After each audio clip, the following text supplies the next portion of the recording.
So here we have the Volkswagen Polo TSI SE on a 68 plate. I'm going to start off by showing you around the outside of the car, and then we'll hop in and run through some controls on the inside.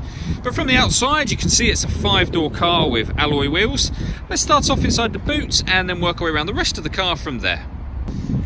So as we approach the boot, you'll see we've got plenty of space in there, along with that 60/40 split folding rear seat, and then underneath this tray section a full-size spare wheel.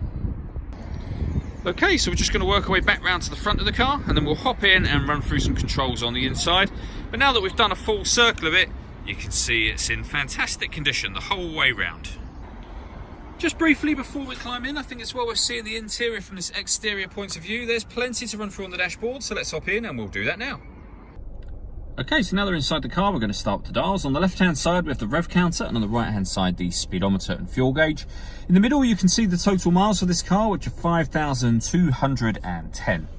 You can change the information displayed above that using buttons on the steering wheel. So at the moment, we have a digital readout for the speedometer available to us.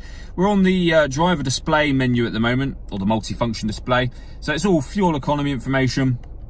Back round to the beginning again. But there are other menus available to us. Audio, your telephone, vehicle status, and then where we started off, which is your driving data.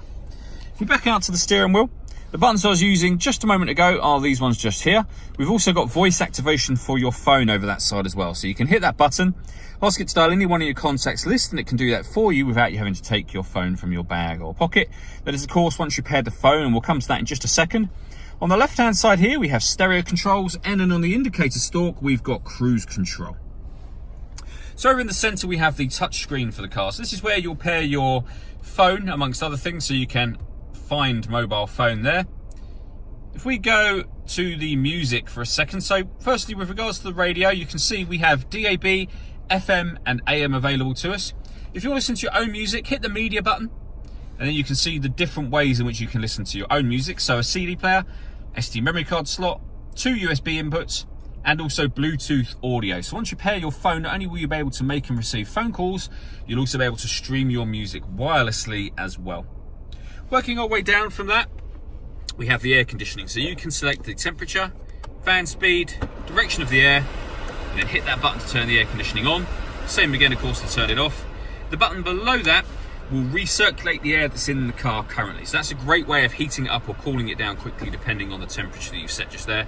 You can turn either of them off by hitting those buttons again. We've also got our rear heated screen just there.